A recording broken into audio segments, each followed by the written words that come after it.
कहते जीव जागो गोरा चांद बोले कत निद्रा जाओ माया पिशाच बोले। इसका मतलब है भगवान कहते भैया अभी तो जगो, कब तक माया पिशाच की गोद में कब तक तुम सोते रहोगे हैं, कब तक सोते रहोगे। आप बोलोगे तो हम जगे तो हुए हैं, हम तो जगे हुए थोड़ी सोए हुए हैं, लेकिन हमारी उपनिषद कहता है, कहते जगना किसको कहते हैं और सोना किसको कहते हैं।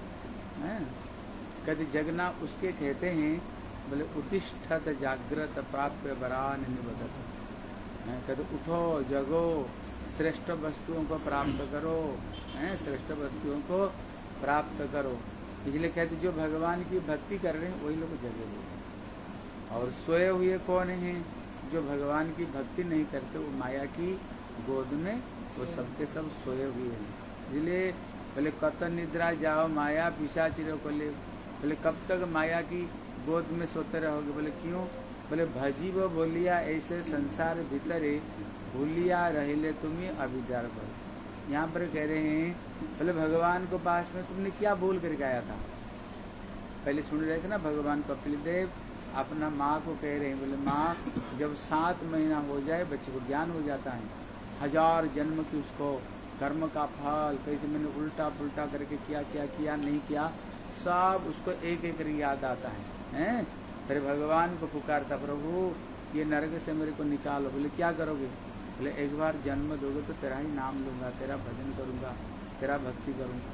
इसलिए कहते तुम भजी वो बोलिया ऐसे संसार भीतरे, तुम तो भगवान से यही वायदा करके आया था भजन करोगे, हैं भूलिया रहिले तुम्हें अविद्या भरे। उसको वायदा करके आ गए थे भजन के लिए और यहाँ पर भूल कर तुमने बैठ गया। इसलिए बोले तुम्हारे लयते आमी हईनु अवतार। फिर महाप्रभु कह रहे हैं फिर मैं तुमको लेने के लिए आया, तुम्हारी घर में तुमको ले जाने के लिए मैं आया हूँ, तुमको अपना असली घर में ले जाने के लिए आया हूँ। क्योंकि भगवान स्वयं एक साधु का वेश धारण करते हुए आए।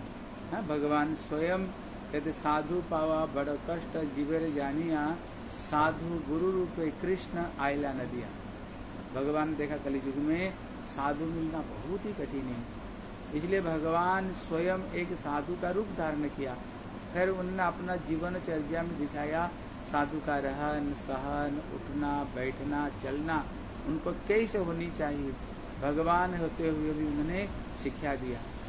24 साल तक तो उन्होंने गृहस्थ लीला किया है, और 24 साल तक उन्होंने सन्यास लीला किया, 48 साल तक महाप्रभु रहे। कहते जो घर में रह करके भगवान की भक्ति करना चाहते हैं, भगवान स्वयं अपना जीवन में दिखाया। घर में रहते हुए भी तुम भगवान को कैसे प्राप्त कर सकते। स्वयं महाप्रभु ने अपना जीवन में चरित्र में सिखाया। महाप्रभु क्या करते थे, महाप्रभु ब्राह्मण घर में जन्म हुए। साधारण पहले ब्राह्मण लोग तो भिक्षा को द्वारा उनका नियम होता था 3-4 घर में जाएंगे, जो भिक्षा मिलेगा वही लाएंगे, उसको रोटी बना करके ठाकुर को भोग लगाएंगे, फिर प्रसाद पाएंगे। पहले ब्राह्मणों का ये सब यही नियम था। महाप्रभु तो ब्राह्मण घर में महाप्रभु आए, लेकिन ब्राह्मण घर में रह करके उनको कैसे जीवनचर्या करनी चाहिए, इसलिए महाप्रभु विशेष करके शिक्षा दिया 2 काम करो। अगर तुम 2 काम करोगे ना बेड़ा पार हो जाएगा। बोले 2 काम क्या करो, बोले एक पहला तो भक्तों का सेवा करो, वैष्णव का सेवा करो, वैष्णव सेवा, और दूसरा जो नाम करो भगवान का नाम कीर्तन करो। कहती 2 काम करो शीघ्र पावे श्री कृष्ण चरण, जल्दी से जल्दी भगवत प्राप्ति हो जाएगी। इसलिए महाप्रभु क्या करते थे, दिन में 20-20, 25-25 सन्यासियों को निमंत्रण कर देते थे। बोले आज घर में आपका प्रसाद सेवा है, और अपना माँ को बोल दे माँ आज 25 सन्यासी घर में आएंगे। माँ तो बड़ी चिंता में पड़ जाती थी, 25 सन्यासी लाएंगे ब्राह्मण घर, भिक्षा करके अपना घर गृहस्थ चलता है, 25 सन्यासी के लिए हमें कहाँ खाना बनाए, बहुत बड़ी चिंता में पड़ जाते हैं। इतने में महाप्रभु बोलते भैया चिंता की तो चिंता मत करो। महाप्रभु कहीं जाते थे कि सोने की ढेला ला करके माँ ले चिंता कर रही ना, इसको तोड़ करके दाल सब्जी लाओ और भगवान के लिए भक्त भजन के लिए भक्त के लिए प्रसाद बनाओ। अभी तो माता और भी चिंता में पड़ी, बोले हमारे घर में तो सोना अपना कुछ था नहीं, ये कहाँ से ले आया, हो ना हो किसी घर से तो उठा करके ले नहीं आया, उसको तो पता नहीं ये भगवान है, लक्ष्मीपति है। हाँ ये लक्ष्मीपति उनको तो पता नहीं, कहते किस घर से तो उठा करके नहीं ले आया। महाचिंता में पड़ करके सोना को लेकर सारे गांव घूमती थी। बोले तुम्हारी घर के तो नहीं है, ये तुम्हारी घर के तो नहीं, तुम बोला हमारी घर के नहीं, हमारे घर। जब पूरा शंका दूर हो जाती थी, पूरा घर घर में दिखा दिखा करके फिर उसको दुकान में लेकर के दाल चावल तेल सब्जी सब घी सब ला करके घर में कौन, बोले लक्ष्मी, महाप्रभु विष्णु प्रिया लक्ष्मी घर में है। हाँ, नारायण के साथ में तो लक्ष्मी शादी होगी। लक्ष्मी तो चुटकी बजाते हुए बड़े सुंदर सुंदर, बंगाल में जो पहले वो तो चावल खाते हैं, चावल है, लाबड़ा प्रसाद है, भाजी भुजी दाल पनीर का सब्जी चटनी दही मिठाई उधर का, और मीठा चावल हैं उधर जो बनाते हैं, बड़े सुंदर सुंदर वो प्रसाद, बड़े सुंदर सुंदर प्रसाद बनाती थी और ठाकुर जी को भोग लगाती थी।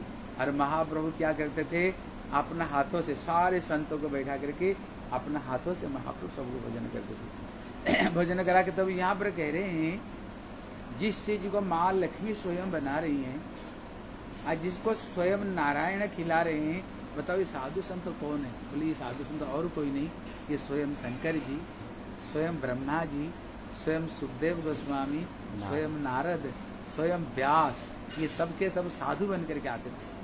बोले अहो भाग्य है, माँ लक्ष्मी खाना बनाएगी, साक्षात नर भगवान स्वयं गौर नारायण हमें प्रसाद खिलाएगी, गौर नारायण, इससे बड़ा भाग्य कुछ हो सकता है? नहीं हो सकता है।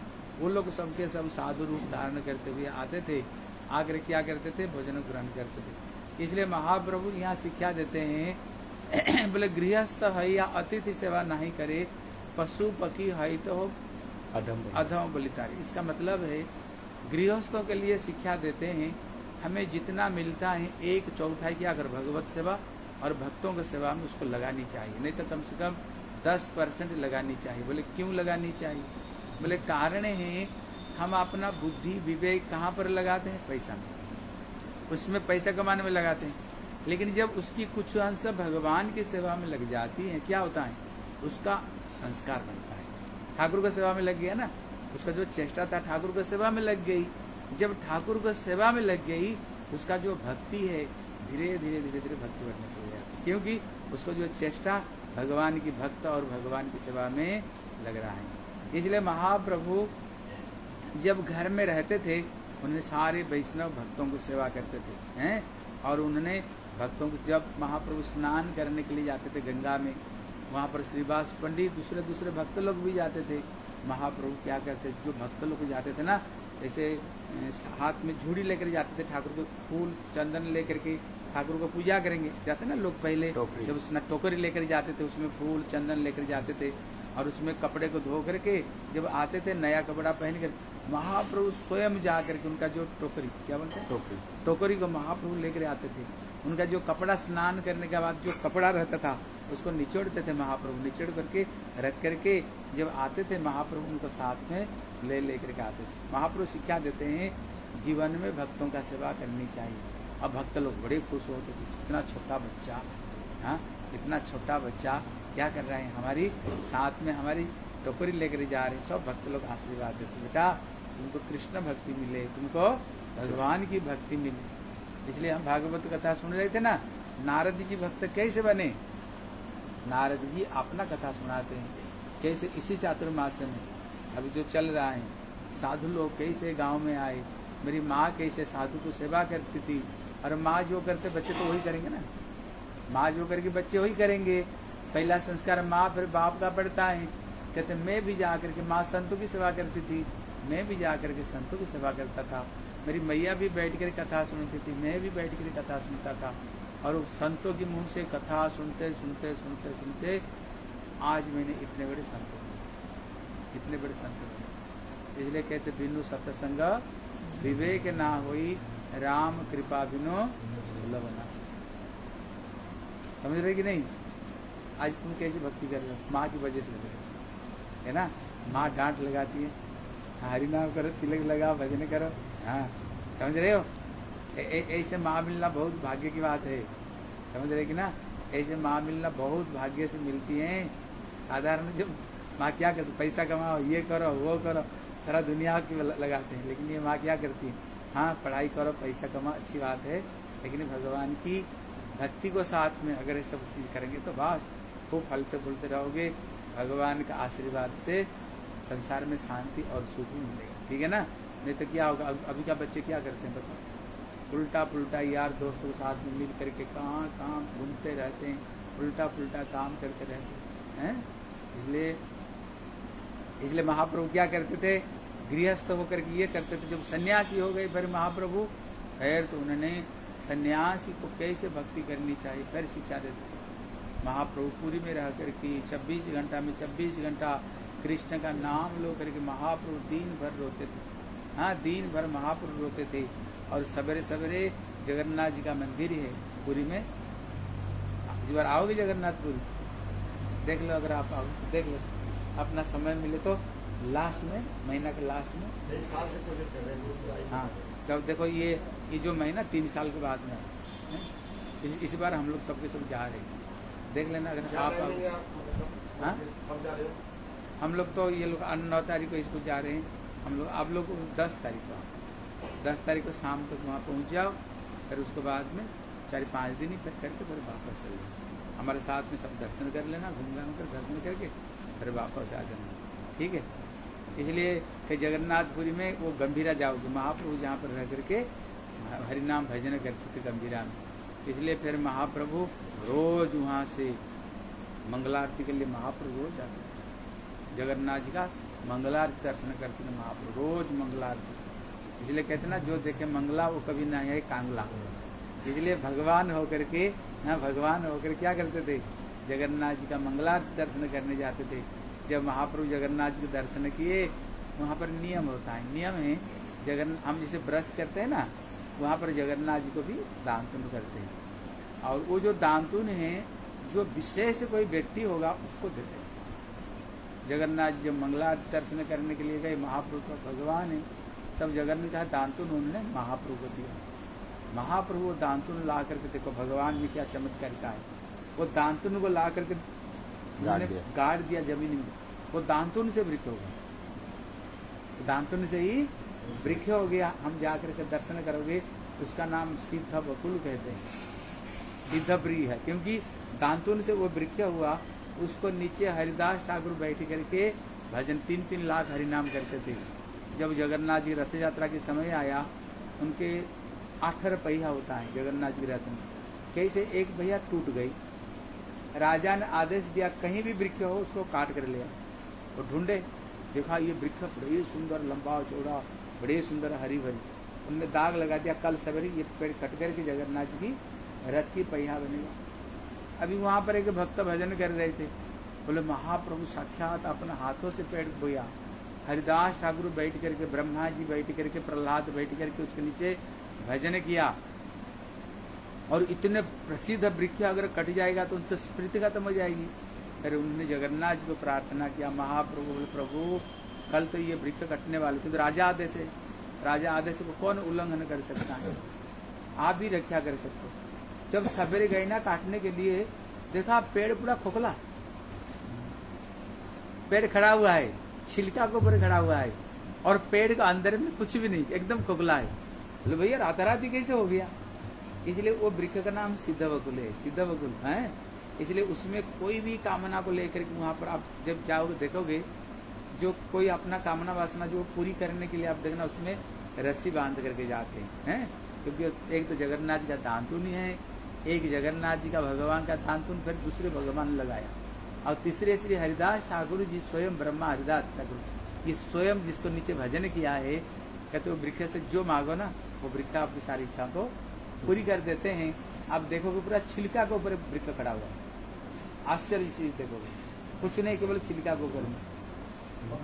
अभी पूरा देखोगे पूरा हरी भरी वृक्ष है, और छिलका के ऊपर में वृक्ष छिलका पर खड़े हुए, सब पूरी में आश्चर्य सब चीज देखोगे। कभी जिंदगी में जो चीज कभी देखे नहीं, वो सब चीज जगन्नाथपुरी में सबका सब दर्शन मिलेगा। आश्चर्य चीज आप देखोगे। इसलिए महाप्रभु गंभीरा में रह करके त्यागियों को कैसे साधना भजन करनी चाहिए, 24 घंटा भक्ति करनी चाहिए, भजन करनी चाहिए, महाप्रभु ने इस सब चीज को शिक्षा दिया। इसलिए महाप्रभु कहते हैं, एने छी औषधि माया नासी बार लागी, हरिनाम महामंत्र लह तुम। महाप्रभु ने कहा देखो जो संसार है, संसार मतलब क्या है, सरत इति संसार, जो हमसे हर समय अलग हो रहा है। बच्चे थे, बड़े हुए, बूढ़े होते जा रहे हैं, और हैं सरत इति संसार। भाई हम कहते हैं ना भव सागर, भव मतलब क्या, होना। जन्म लेते हैं, फिर मर रहे हैं, फिर जन्म लेते हैं, फिर जन्म लेने पर 7 तरह का दुख भोगना पड़ रहा है। क्या क्या बोलो, पहले बार प्रभु जी ने क्लास सुनाया था ना, सर्च पर हैप्पीनेस में 7 तरह का दुख क्या क्या बोल भोग कर रहे हैं, एक दो तो बता दो। इसलिए तुम लोग कोशिश करना है ना, कोशिश करना, दूसरा तुम्हारे जो बच्चे यार दोस्त है, थोड़ी थोड़ी उनको कथा सुनाना, उनको थोड़ी थोड़ी कथा सुनाना, ठीक है। सुनाने पर क्या होगा, धीरे धीरे धीरे धीरे जब कथा सुनाओगे, पहला लाभ तो तुम्हारी होगी। देखना आप तुम स्वयं पक्के बन जाओगे, इतने पक्के बन जाओगे, तुम इतने पक्के बन जाओगे तब सोच नहीं सकते। क्यों, तुम दूसरों को भगवान के बारे में बता दो। पहले तुमको धक्का लगेगा, जब मैं दूसरों को भक्ति के बारे में बता रहा हूँ, मेरे को भी भजन करनी चाहिए, मेरे को भी हरिनाम करनी चाहिए। देखना स्वयं जागृत हो जाओ, स्वयं जागृत हो जाओ, ठीक है ना। 7 तरह का दुख क्या क्या बोलो, हाँ 7 तरह का जो दुख है संसार में आने पर भोगना पड़ता, क्या है बोलो बोलो। जन्म मृत्यु व्याधि, जरा बुढ़ापन हो गया, हाँ। जन्म मृत्यु जरा व्याधि और आध्यात्मिक, आदि दैविक, आदि भौतिक। आदि भौतिक। इसलिए देखो, तुम भी आप YouTube देखो, अमोघ लीला, ये हमारी लाल गोविंद का देखना हुआ है, वो गृहस्थ है, आप देखो उसकी कथा थी। और एक इसका अमोघ, इसको क्या, अमरेंद्र, हाँ? अमरेंद्र प्रभु, हाँ? अमरेंद्र अमरेंद्र प्रभु, उसको YouTube में, वो भी गृहस्थ ही है। क्या कथा उनकी आती है, क्या कथा आती है, गृहस्थ है, हैं? क्या सुंदर कथा आती है। इसलिए इसको तुम खोल कर देखो और कोशिश करो, जैसे छोटी छोटी वीडियो आती है ना, बना बना कर भेजने के लिए, उसमें क्या होगा, पहला लाभ तो तुम्हारी होगा, बाद में दूसरा का होगा। फिर तुम शास्त्र ढूंढने लग जाओ, हैं कहाँ पर नई कथा मिले, हम कथा दे, कहीं नई कथा मिले, हम कथा दे, फिर ढूंढना शुरू कर जाओ। बोलोगे ना तुम्हारे अंदर में फिर चीज़ें बैठेगी, नहीं बोलोगे ना, बहुत सुनने पर भी कोई ये नहीं होगा, ठीक है।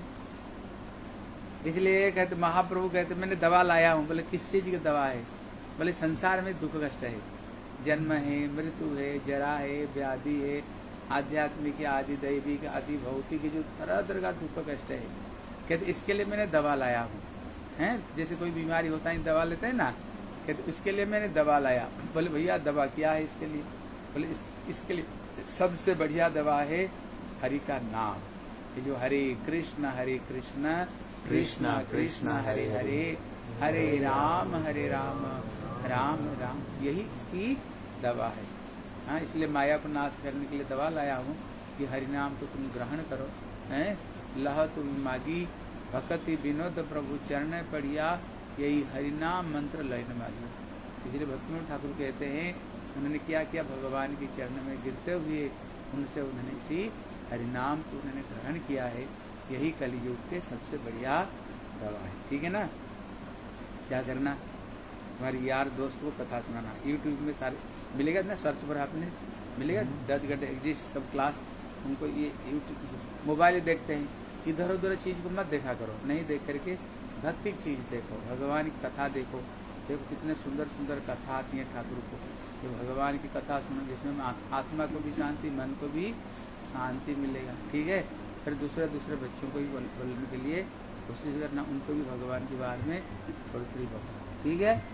ये 5 मिनट कल बोलेगा गुरुदेव कथा में, ठीक है। चल ये भैया ठीक है। क्या मुंडी क्या है रहे, इनको सिखाना क्या 5 मिनट बोलेगा, बोलेगा, इसने कल प्रॉमिस किया है, पक्का बोलेगा। और वो पीछे वो जो बैठा हुआ वो कह रहे घबरा जाता हूँ।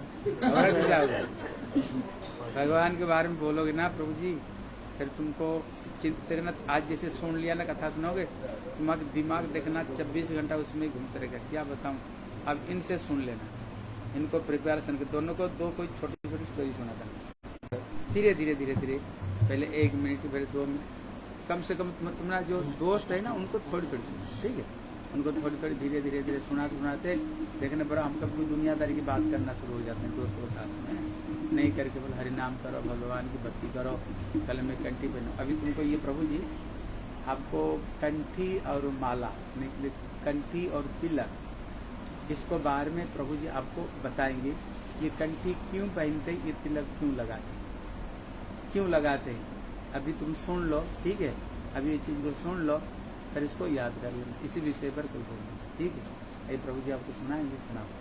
और इसी बात को आप यूट्यूब में कथा में तिलक कंठी के महत्व रूप में उसको यूट्यूब में दे देना, ठीक है। हाँ, इसको इधर इधर हमको कर लोगों को तिलक से इतना अच्छा लगता है। हाँ, ये मुझे लेट हो रहा होता है कि आपको आना, फिर लगाना शुरू कर देते। अभी तुम तो घर रहे हो, तुम काम करते हो ना, तुम अभी देखो तिलक लगाते हो, कोई शर्म नहीं करते। कोई अच्छे कंपनी में काम करती है, कोको कोला कंपनी, शर्म फर्म कुछ नहीं, शर्म फर्म नहीं करनी, बल्कि तिलक लगा कर जाओ, काम पर बढ़िया होगा। देखो ये गुरुदेव बोलेगा पक्का कल शाम को। क्या होता है सुंदर गोपाल प्रभु के पास है वो,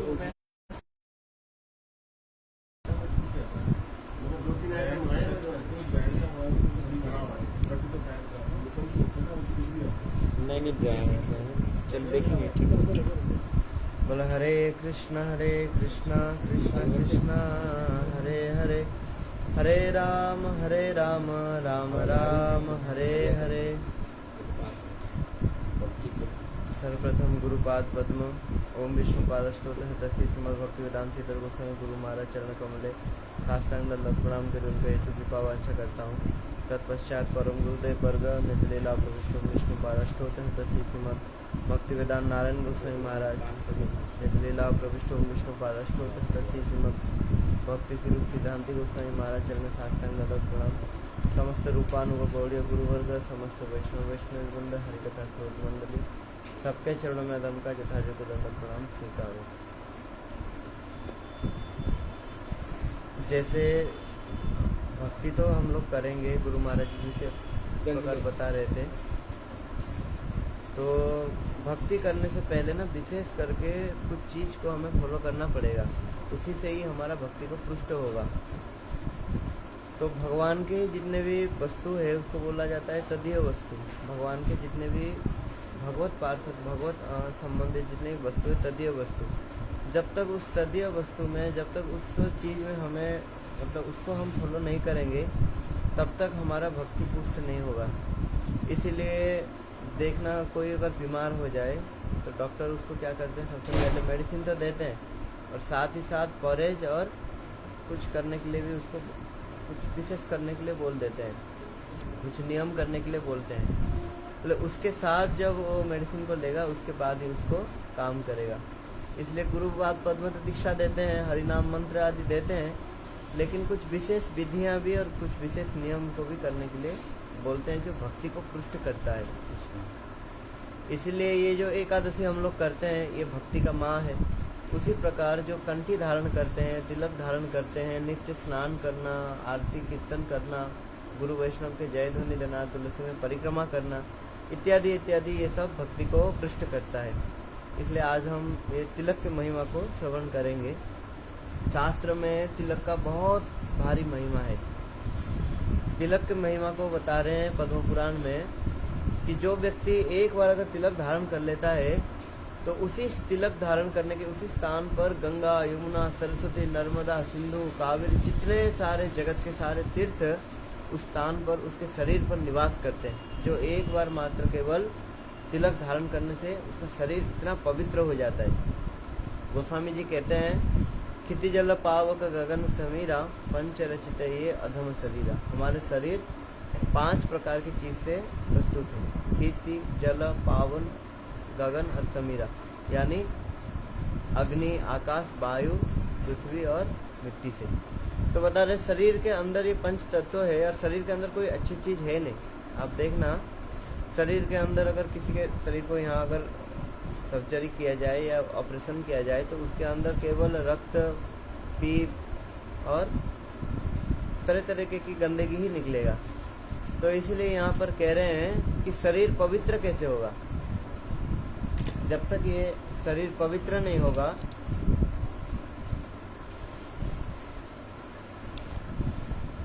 हरे कृष्णा, हरे कृष्णा।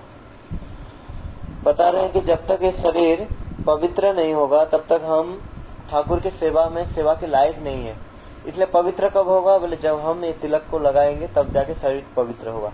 एक बार अगर कोई जीवन में तिलक लगा देता है तो बता रहे हैं कि गंगा, यमुना, सरस्वती, पृथ्वी के सारे तीर्थ, 600 करोड़ तीर्थ उसके शरीर में आ जाते हैं। 600 करोड़ तीर्थ उसके शरीर में आ जाते हैं। और तो और शास्त्र में कह रहे हैं कि जितने प्रकार के देवा देवी हैं जगत में, जितने देवता हैं, सब के सब आकर के उस तिलक में निवास करते हैं। लक्ष्मी, सरस्वती, दुर्गा, सावित्री, हरिवल्लभा नित्य तस्य भवे देहे जस्या पद्मांकित तनु। इस श्लोक के द्वारा यहाँ पर कह रहे हैं कि लक्ष्मी, सरस्वती, दुर्गा, सावित्री, जितने जगत के सारे देवियां भी आकर के, जितने जगत के सारे इंद्र, चंद्र, वरुण, वायु, कुबेर, सब के सब आकर के ये तिलक में निवास करते हैं। उसका हर तरीके से उसका कल्याण होता है। इसीलिए यहाँ पर तिलक को जो विशेष भारी बताया गया है, संप्रदाय के हिसाब से तिलक का महिमा है। भगवान ने 4 संप्रदाय बताया और 4 संप्रदाय में ही देखना ऊर्ध्व पुंड का बड़ा भारी महिमा बताया गया है। इसलिए कई लोग तिलक तो लगाते हैं, ऐसे खोटा लगा देते हैं। तो खोटा जो तिलक लगाते हैं उसको शास्त्र में पूरा निषेध किया गया, ऐसे खोटा नहीं लगाना चाहिए। ऊर्ध्व पुंड गोल नहीं लगाना चाहिए, ऊर्ध्व पुंड ही लगाना चाहिए, जैसे हम लोग लगाते हैं ना। बोले इसको ऊर्ध्व पुंड क्यों कहते हैं, बोले ऊर्ध्वम नयति जद्गच्छम प्राणिनाम पापकारिणम। बोले प्राणी के सारे पाप कर्म को नाश करके जो ऊर्ध्व नयति जगत, मतलब ऊपर के तरफ ले जाने वाले ये ऊर्ध्व पुंड है। हाँ, हम ऊपर के तरफ जाएंगे, ऊपर की तरफ भगवान के दिव्य धाम है, हम दिव्य धाम से ही आए हैं। कल गुरु महाराज कह रहे थे ना, हम लोग अमृतस्य पुत्रा, हम लोग भगवान के ही बच्चे हैं। तो इसीलिए भगवान के धाम से हम भटक करके आ गए, इसलिए दुख कष्ट को भोग कर रहे हैं। इसलिए जब ये तिलक को लगाएंगे तो हमारे सारे पाप और दुख कष्ट को नाश कर देगा ये तिलक, और ऊर्ध्वम नयति जद्गच्छम, भगवान के धाम पे ले जाएगा। इसी ऊर्ध्व पुंड के प्रसंग में ही भगवान ही स्वयं कह रहे हैं कि ऊर्ध्व पुंड धरे मृत्यम म्रियते जत्र कुत्रचित स्वपाको अपि विमानस्तो मम लोक महीयते। बोले ये ऊर्ध्व पुंड धारण करके अगर किसी का मृत्यु हो जाए, किसी भी समय किसी का मृत्यु अगर हो जाए, तो भगवान कह रहे हैं स्वपाकोपि विमानस्तो। अगर चंडाल, स्वपाक यानी चंडाल, जो कुत्ते के मांस खाते हैं ना, उनको चंडाल कहा जाता है। जो छोटे जाति, नीच जाति के, उनको चंडाल कहते हैं। चंडाल क्यों न भी हो, अगर तिलक लगाया और अगर उसका मृत्यु हो गया, चंडाल भी अगर तिलक लगा लिया और मृत्यु हो गया, तो मम लोक महीयते, मेरे लोक में आता है। बोले कैसे, बोले विमानस्तु, बोले मेरे जो दिव्य वैकुंठ के विमान में वो स्वयं विराजमान होकर के, मेरे वैकुंठ के विमान उसके लिए भेज देता हूँ, और वो विमान में बैठ करके सीधा वैकुंठ धाम में जाता है। इसीलिए यहाँ पर बता रहे हैं कि कब पता चलेगा कि हम मरेंगे, कब पता चलेगा हम मरेंगे। श्वास का कोई विश्वास नहीं है। हाँ, एक बार जो सांस ले रहे हैं वो दोबारा ले पाएंगे कि नहीं, किसी के पास कोई गारंटी कार्ड नहीं है। किसी भी समय मृत्यु हो सकता है। अभी कोरोना के समय कितने लोगों का मृत्यु हुआ, उससे पहले भी अब ट्रेन एक्सीडेंट हो रहा है, कहीं बस एक्सीडेंट हो रहा है, कोई तो घर से निकलता है कि ऑफिस पहुंचने के लिए, लेकिन पहुंच नहीं पाते। तरह तरह की जगत में किसी का भी विश्वास नहीं है कि किसी भी समय काल आकर के मृत्यु किसी को भी हो सकता है। इसलिए प्रत्येक क्षण के लिए हमें तिलक अगर धारण करेंगे, तब जब हमारा मृत्यु होगा तो भगवान स्वयं विमान भेज देंगे। ये स्वयं भगवान ही अपने वाणी मुख से कह रहे हैं कि मैं विमान भेज देता हूँ। इसलिए जो व्यक्ति तिलक लगाते हैं, बोले तिलक लगाने से क्या होता है, बोले तिलकस्य महत्वपूर्णम लेपने पापनाशनम ऊर्ध्व लक्ष्मी तिष्ठति सर्वदा। बोले ये तिलक महत्वपूर्ण, ये तिलक को जो व्यक्ति लगा लेता है उनका बड़ा जगत में पुण्यवान होता है। जगत में तो तरह तरह की दान धर्म आदि तरह तरह की चीज है। हाँ, लेकिन तरह तरह के काम से जीव पुण्य कमाना चाहते हैं, लेकिन एक बार अगर कोई तिलक लगा लिया तो उसको करोड़ों करोड़ों हवन, करोड़ों करोड़ों दान का फल मिल जाता है। कोई अगर एक बार अगर ये तिलक को लगा दिया। इसलिए तिलकस्य महत्पुण्यम लेपने पाप नाशनम, बोले इसको लगाने से सारे पाप नाश हो जाता है। हमारे जितने भी दुख कष्ट हम भोग कर रहे हैं, सारे जन्म जन्मांतर के पाप को लेकर के हम दुख कष्ट को भोग कर रहे हैं। हाँ, इसलिए ये तिलक लगाने से सारे पाप नाश हो जाता है। और आपदे हरते नित्यम, सारे जीवन का जितने भी दुख कष्ट बाधा विघ्न सब हरण हो जाता है। इसलिए ये तिलक नहीं है, ये तिलक के स्वरूप में ये कवच है। ये तिलक के स्वरूप में ये कवच है। आप लोग महाभारत देखे होंगे, महाभारत में कर्ण के शरीर में एक कवच था। तो कोई भी शत्रु अगर किसी भी समय उसको अगर आक्रमण करता था तो वो कवच उसको रक्षा करता था। वो कवच अचानक से झट उसको रक्षा करता था।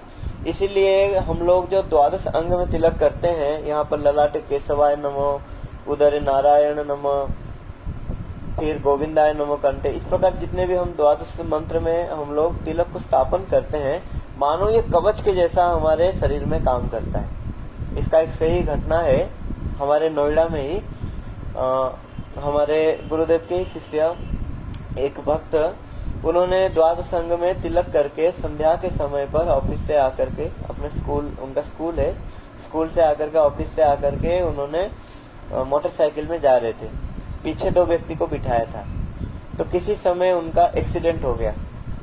जब एक्सीडेंट हो गया तो पीछे जो 2 व्यक्ति बैठे थे, उनका किसी का ब्रेन में हेमरेज, किसी का पैर में फ्रैक्चर, तरह तरह की चोट आया। तो उसके बाद उन्होंने मेडिकल ले गए। मेडिकल में जाकर के डॉक्टर पूछता, अरे पीछे जो 2 व्यक्ति बैठे थे उनको हो गया और आप बाइक चला रहे थे, आपको कुछ नहीं हुआ? आपको तो होना चाहिए था। तो वो आश्चर्य हो जाते हैं, सब डॉक्टर भी हैरान हो जाते हैं। और प्रभु जी बोलते हैं, देखो मुझे मेरे गुरुदेव ने ये तिलक नहीं दिया, ये मानो मुझे कवच दे दिया, मेरे शरीर में ये कवच दे दिया। और जिस समय मेरा एक्सीडेंट होने जा रहा था, स्वयं ठाकुर जी ने मुझे आकर के रक्षा किया, स्वयं ठाकुर जी ने आकर के मुझे रक्षा किया। इसलिए हमारे जो सरिता दीदी आती है, यहाँ हमारी सरिता दीदी आती है, उनके पति, तो सरिता दीदी बार बार कहती थी उनके पति को कि तिलक लगाया करो, आप पूछ लेना, तिलक लगाया करो, तिलक लगाया करो, लेकिन लगाते नहीं, लेकिन उनको जोर जबरदस्ती लगा करके भेजती थी। तो एक समय भयंकर एक्सीडेंट हुआ और एक्सीडेंट में उनका सर और जो पहिया, जो ट्रक के पहिया, मतलब वो पूरा दबा करके चला, मतलब उनको पूरा क्या बोलते हैं उसको, कुचलने ही वाला था। और अचानक से पता नहीं कैसे रुक गया। तब उनको पता चला कि भैया तिलक का इतना भारी महिमा है। हम लोग कुछ दिन पहले गोविंदपुरी गए थे, गोविंदपुरी। तो गोविंदपुरी में हमारे जो जेपी प्रभु, उनके बहन की, उनके कुछ रिलेटिव्स आए थे वहां पर। तो वो बता रही थी उसी दिन कि वहां पर कि एक समय वो स्कूटी लेकर के कहीं जा रही थी और जाते जाते उसके सामने ही एक्सीडेंट हुआ। वो गाड़ी उसको मतलब कुचलने ही वाली थी, अचानक से रोक करके अलग दिशा में चली गई। मतलब एक ट्रक उसको दबाने ही वाली थी और अचानक से चली गई। तो वो बता रही थी, उसी दिन ही बता रही थी कि हम तिलक का इतना भारी महिमा है। इसलिए हम लोग भारतीय सनातन धर्म के लिए हम लोग तो तिलक लगाना ही चाहिए। लेकिन देखो आप विदेशी लोग को देखो, वो लोग कैसे हमारे संस्कृति को अपना करके उनका भी कल्याण हुआ है। इसीलिए ऑस्ट्रेलिया में एक डॉक्टर हैं, डॉक्टर सोहम, हार्ट का मतलब बड़ा एक उन्होंने रिसर्च करके वहां पर ऑस्ट्रेलिया में बड़ा एक रिसर्च सेंटर खोला था। तो ऑस्ट्रेलिया में एक इस्कॉन भक्त क्या कर रहे थे ना, एक व्यक्ति को हाथ से ऐसे पकड़ करके उन्होंने द्वादश तिलक लगाए थे, लगा करके ऐसे मेन रोड पे चल रहे थे। जब मेन रोड पे जा रहे थे तो वहां तो ऐसे धीरे गाड़ी चलाते नहीं, तो अचानक से वहां क्या हो गया, रेड लाइट ग्रीन लाइट हो गया, रेड लाइट के बाद ग्रीन लाइट हो गया। तो चल के क्रॉस करने ही वाले थे कि उनके ऊपर कार चढ़ गया, उनके ऊपर कार चढ़ गया, दोनों के ऊपर कार चढ़ गया। जब दोनों के ऊपर कार चढ़ गया तो एक का हो गया स्पॉट डेड और एक का थोड़ा सा बस हाथ में थोड़ा सा हल्का सा खरोच आया और उनको डॉक्टर के पास ले गए। और डॉक्टर बोले सीसीटीवी फुटेज देखे, सब चीज देखने के बाद डॉक्टर बोल रहे हैं ऐसे कैसे हो गया।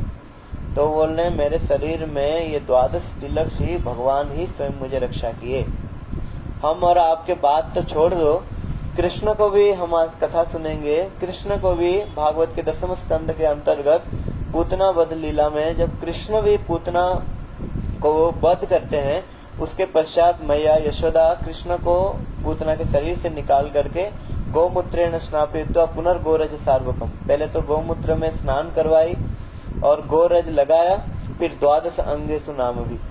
कृष्ण को भी मैया, कृष्ण को भगवान के रक्षा करने के लिए भी मैया क्या कर रही है, भगवान को भी द्वादश तिलक लगा रही, मतलब भगवान भी द्वादश तिलक लगाते हैं अपने रक्षा के लिए। इसलिए आपदे हरते नित्यम और लक्ष्मी तिष्ठति सर्वदा। कोई व्यक्ति अगर तिलक लगाए तो बता रहे हैं कि लक्ष्मी उनका हर समय उनके घर में, उनका लक्ष्मी हर समय उनके घर में ही रहेंगे। इसलिए जो सौभाग्यवती माताएं हैं उनको तो नित्य तिलक लगाना चाहिए, क्योंकि विष्णु यामल ग्रंथ में इस चीज को वर्णन कर रहे हैं। कांति लक्ष्मी धृति दौत्यम सौभाग्यम वती सौभाग्यम अतुलम बलम ददातु चंदन तिलकम नित्यम सततम धारयाम्य हम। बता रहे जो सौभाग्यवती जो माताएं हैं, हाँ, वो अगर तिलक लगाएंगे तो हर समय उनका तो कल्याण है ही है और उनका पति का भी कल्याण है। यहाँ पर कह रहे हैं कि उनका पति का भी कल्याण है। बोले यहाँ पर बता रहे हैं कि सौभाग्यम अतुलम बलम, सौभाग्यम अतुलम बलम, उनका जो सौभाग्य का जो बल है वो दुगुना हो जाता है। जो सौभाग्यवती माताएं अगर रोज अगर तिलक धारण करे तो उनके लिए ये बताया गया। फिर बता रहे हैं अगर मस्तक पे अगर तिलक नहीं है तो उस जगह शमशान के सान है, शमशान के जैसा है। मस्तक में अगर जिसका माथा अगर सुना है शमशान है। इसीलिए तिलक लगा करके हम जितने भी कार्य करेंगे वही हमारा सिद्धि होगा।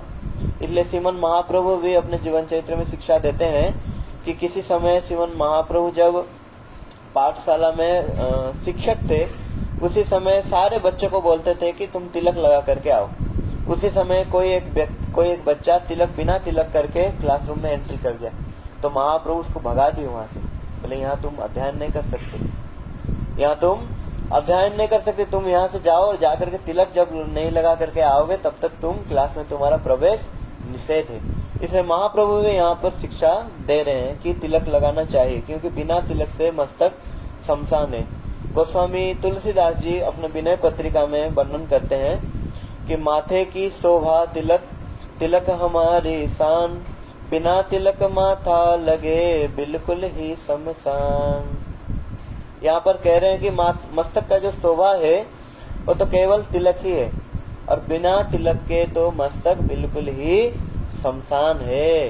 इसलिए कह रहे हैं अगर कोई व्यक्ति अगर तिलक लगाए तो जितने प्रकार के अलाई बलाई उपद्रव सब उसका नाश हो जाता है, सब उसका नष्ट हो जाता है। इसलिए गोस्वामी जी वर्णन करते हैं कि जिसके माथे पर तिलक की होती है छाप, भूत प्रेत भी दूर से भाग जाते चुपचाप। तो गोस्वामी जी कह रहे हैं कि जिसके मस्तक पर ये तिलक है, दूर से सारे भूत प्रेत भी उसको देख करके भाग जाते हैं, क्योंकि तिलक लगा लिया, शरीर में सारे तीर्थ आ गया, सारे देवादेवी निवास कर लिया, अब भूत प्रेत उसको स्पर्श नहीं कर पाएंगे। एक सच्ची घटना है, हमारे बड़ौद में किसी एक छोटा बच्चा को, वो क्या करता था, रात को उठ करके वो चला जाता था नींद में। तो उनके घर वाले आकर के गुरु महाराज जी से बोले, तो गुरु महाराज जी उनको बोले कि द्वादश तिलक लगा करके उसको सुलाया करो, 12 जगह पर उसको तिलक लगाया करो। जब 12 जगह पर तिलक लगाया उस दिन से वो सो रहा है, मतलब वो रात को उठ करके नहीं जाता। गुरु महाराज जी किसी समय विदेश गए थे, कोई एक व्यक्ति का गर्भ धारण नहीं हो पा रहा था, कोई एक माता का गर्भ में आकर के बच्चा निपात हो जाता था, तो गर्भ धारण नहीं कर पाते थे। तो गुरु महाराज जी बोलते हैं कि आप, उसको भूत दिखता था, उसका आंख लाल लाल हो जाती थी, रात को नींद नहीं आती। तो गुरुदेव कहते हैं कि द्वादश तिलक लगा करके सोया करो। जब जिस दिन से द्वादश तिलक लगाया, बस कुछ क्षण में ही 2-3 महीने में फिर गर्भ धारण किया और सारे भूत प्रेत का उपद्रव भी सब नाश हो गया। मोहन नगर में एक सच्ची घटना है, कोई एक व्यक्ति को भूत लग गया था, तो आया, तो हमारे सिकान को नृसिंह मंत्र पाठ करने लगे, तो चिल्लाने लगा। वो भूत भी बोल रहा है कि मेरा दुर्दशा हो गया है, मैं नरक जाना नहीं चाहता हूँ। गुरु महाराज जी को बोला हो कि मैं नरक जाना नहीं चाहता हूँ, तो गुरुदेव ने उस भूत को भी हरिनाम दिया और बोले तिलक रोज लगाया करो। जिस दिन से तिलक लगाया उसका भी कल्याण हो गया। इसलिए तरह तरह की उदाहरण में 8-10 साल से भूत का सवार था। 8-10 साल से भूत का सवार था। क्या आश्चर्य घटना देखो, उसकी 8-10 साल से सवार था, लेकिन वो भूत, उसका 2-3 भूत थे उसके शरीर में। एक भूत जब चला गया, दूसरे भूत झट आ गया। पहले उसका आवाज एक तरह का था, बाद में उसका आवाज फिर बदल गई, क्यों दूसरे भूत आ गया। तो दूसरे भूत आ गया, फिर मैंने कहा फिर नर्सरी का बच्चे पढ़ो, आप फिर पानी पिला दो उनको। फिर पानी पिलाया, फिर वो आ करके बोलता है, कहते मैं नरक जाना नहीं चाहता, मेरे को हरि नाम दो। हाँ, मैंने हरि नाम दो। फिर मैंने बोला हरे कृष्णा हरे कृष्णा, मैंने बोला आप बोलो हरे कृष्णा, फिर हरे कृष्णा। उसने नाम को लिया, नाम को लेकर के फिर वो भूत चली गई। जब चली गई, वो पढ़ रही थी, बीएड शायद कर रही थी, बीएड कर रही थी। जब से वो भूत जब से उसको शरीर में था ना, जब वो चली गई 7-8 साल से, वो 8-10 साल का पढ़ाई भी भूल गई, क्योंकि उसको ऊपर में भूत की सवार थी उसको ऊपर में। जब गई तो रास्ता में जाते समय हमारे जोगी का नाम लिखा हुआ था, मुख्यमंत्री। तो लड़की कहती है कि माता जी ये किसका नाम है, जोगी कौन होता है। तो भूल गई, पूरा के पूरा वो भूल गई सारी, क्यों जब से उसको ऊपर भूत थी, वो भूत सब क्रिया कर रही थी। सब चली गई, फिर हमारे किसी ओझा के पास में गए, उसको तो पढ़ रही थी, विटे कर रही थी लड़की, फिर कैसे आएगी। बोले इसका स्मृति धीरे धीरे धीरे धीरे स्मृति आएगी, फिर सचमुच से धीरे धीरे धीरे धीरे उसको स्मरण शक्ति, फिर धीरे धीरे धीरे धीरे इसका स्मरण शक्ति आती। मतलब ये तिलक कंठी की इतने महत्व है, इतने महत्व है। जैसे उसको मंत्र पढ़े ना, वो कंठी को रख नहीं पड़े तो ओढ़ दी कंठी को, क्योंकि कंठी में तुलसी माँ लक्ष्मी की निवास है ना, भूत रह नहीं सकती। तो भूत पे सवार हुई, कंठी को ओढ़ दिया उसको। ये सब चीज मेरे शरीर में क्यों लगा कर रखते, निकाल उसको, क्योंकि ये सब रहने पर ना भूत सवार नहीं होता, इसकी बड़ी बोल। और शास्त्र में बताया गया है, बिना तिलक से अगर कुछ भी कार्य करे तो सब निष्फल हो जाता है। स्नानम दानम जपे होमे देवता पितृकर्मच तत्सर्व निष्फलम जानती ललाटे तिलकम बिना। तो बता रहे हैं कि स्नान करो, हरिद्वार में जाओ, गंगा नहा कर आ जाओ, वृंदावन जाओ, यमुना नहा करके आ जाओ। अगर मस्तक पे तिलक नहीं है तो स्नान नहीं है।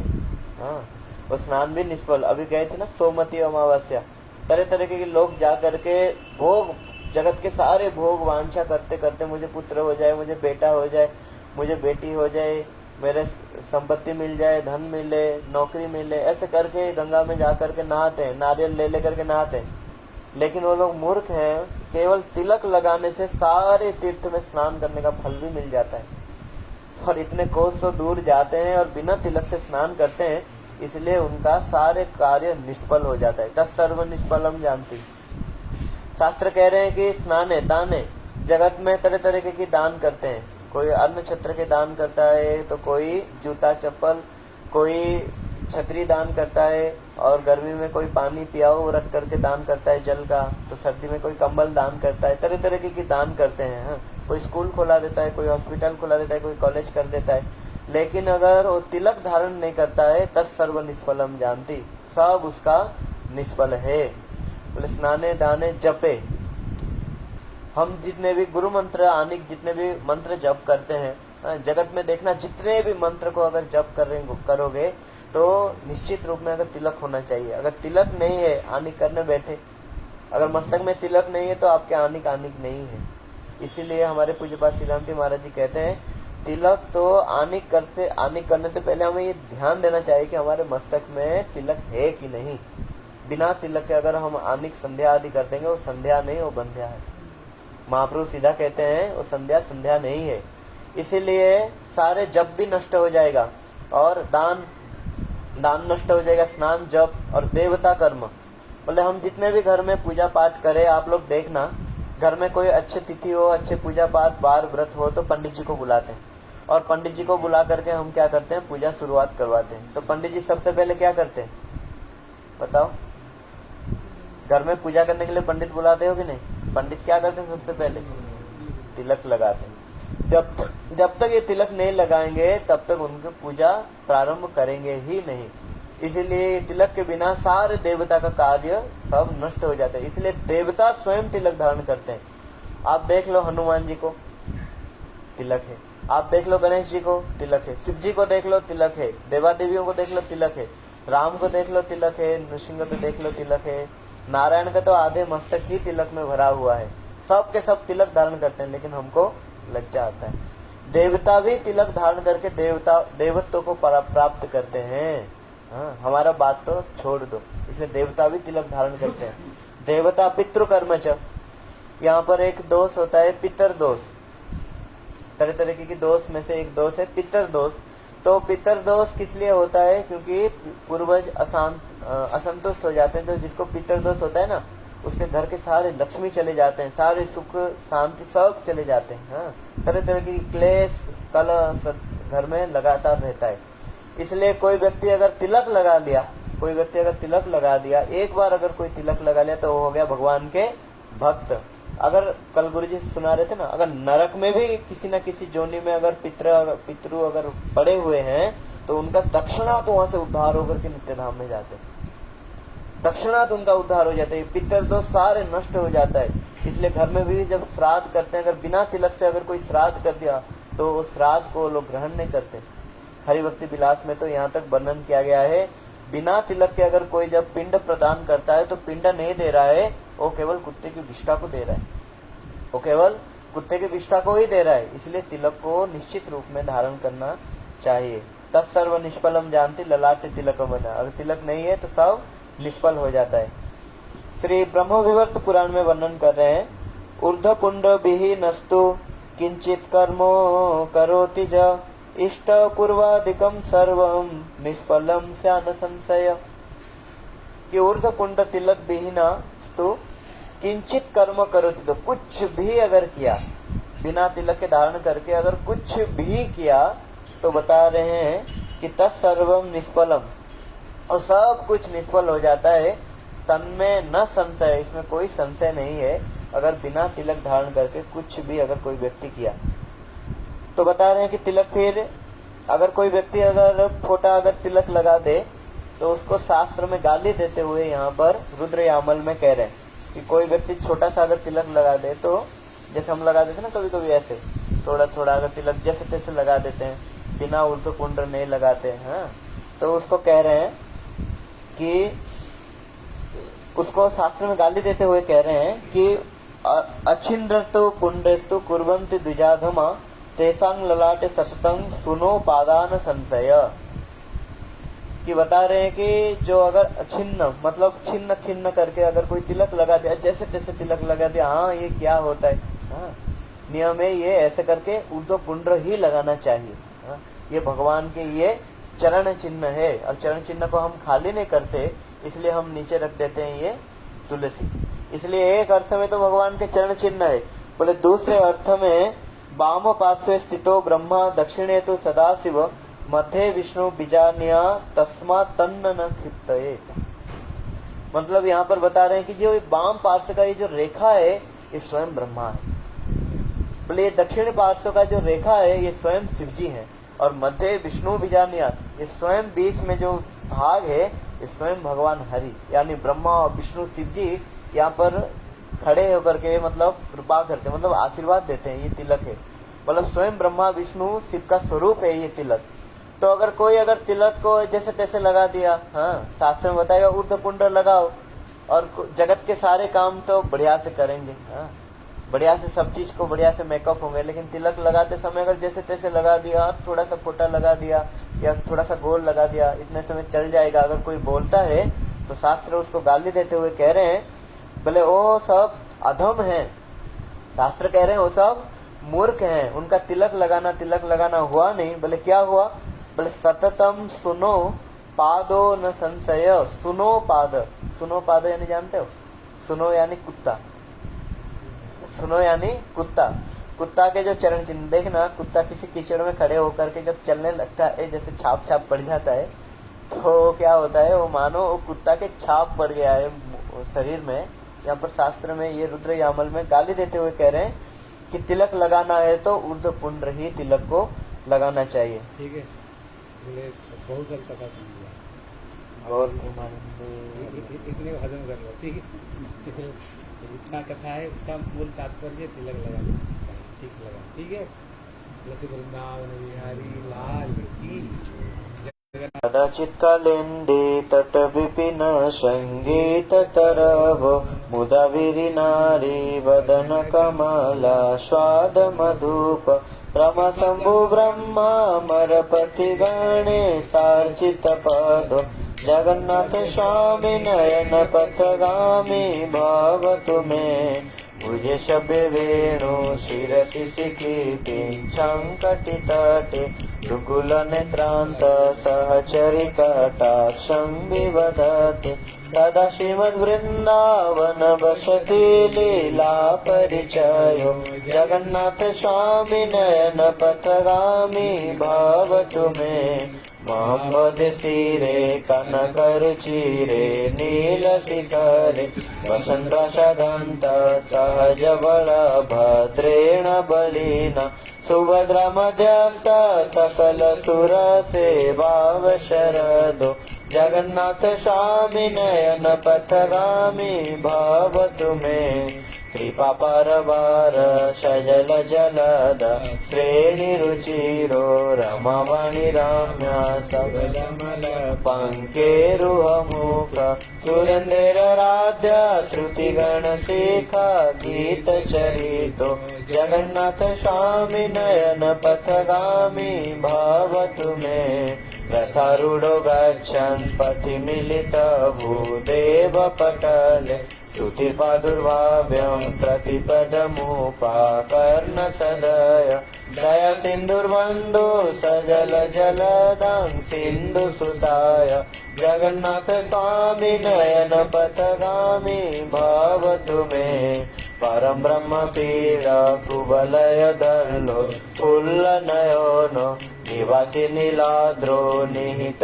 चरण नंत शिरसि रसानंदे राधा सरसव पूरा लिंगन सुखो जगन्नाथ स्वामी नयन पथगामी भवतु मे धर्म्याचे राज्यं न च कनक माणिक्य विभवम् न जाच्यं रम्यं सकल जन काम्यांबर वधु हरे काले प्रमथपति न गीत चरितो जगन्नाथ स्वामी नयन पथगामी भवतु मे हरत्व संसारं दुततिर्मसारं शूरपते हरत्व पापनं विततिमपरां यादवपते औदिननाथो नीतचरणो निश्चितमिदं जगन्नाथ स्वामी नयन पथगामी भवतु मे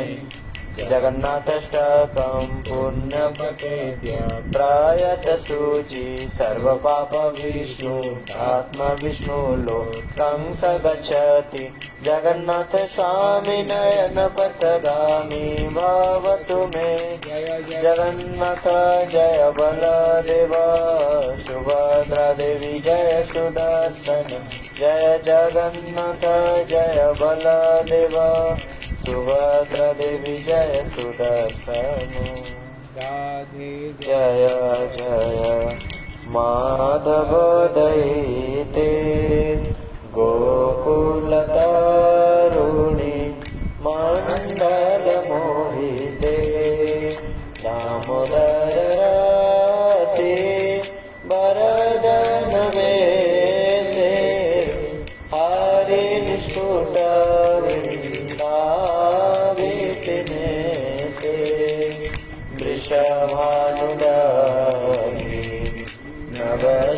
नवशशिलेके ललितकपि गुण रमित विशाखे करुणा पुरोमयि करुणावरीते